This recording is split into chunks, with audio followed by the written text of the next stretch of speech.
नाज़रीन, मदेजी में बरसात जो पानी हिन वक्त ताईं टाउन इंतज़ामिया निकाल न कराए सघी आहे, जंहिं करे शहरी परेशान आहिनि। रिपोर्ट करे रहियो आहे अब्दुल हकीम सत।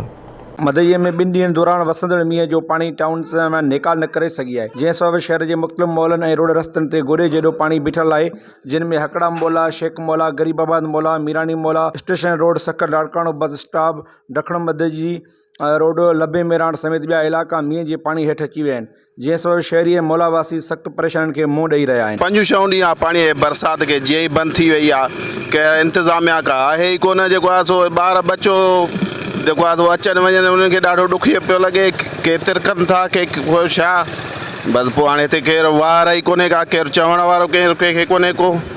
बजट बि अचे थी मदेजीअ जी, जेको आहे सो हर को इहे ईअं अचनि था मोटर साइकिल ते रड़ियूं मरी विया, मरे असां हाणे छा कयूं, करे त हुकूमत करे नी।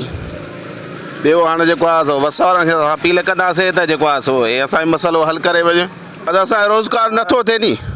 चुप कयूं, इहो सुबुह जो अचूं था बसि दुकान खोलियूं वेठा आहियूं, चुप कयूं। चौथों 5 ॾींहं थियो आहे, सॼो धरम भरम लॻो पिया, इंतज़ामिया खे का ॻणती कोन्हे का, असां ग़रीबनि जे लाइ को करे कुझु।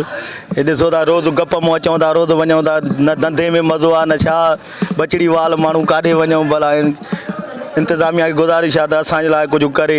हिन बरसात के बाद 5 ॾींहं असांजे रोज़नि ते एॾो असरु पइजी वियो आहे, इंतज़ामिया खे इहो खपे त हितां सफ़ाई कराई वञे। असां गुज़र सफ़र वेठा आहियूं, जीअं अचूं था तीअं वञूं था घर ॾे, हिते केरु ईंदो, हीअ गप लॻी पई आहे रोज़ नथी थिए, ईअं वेठा आहियूं। असां चूंडियुनि नुमाइंदनि खे अपील था कयूं, महिरबानी करे असांजे पाणी निकाल कराए ॾिनो वञे। जेको मींहुं वसियो आहे, कोई लड़ी न आयो आहे, हिते पाणी बीठो आहे, निमाज़ी माण्हू काॾे वञनि, मां उन गप में तिरकी किरी पिया आहे। ॾिसो था गोॾनि जा मूंखे धक लॻा आहिनि, कुल्हनि खां धक लॻा आहिनि, किरी पियो आहियां उन गप में।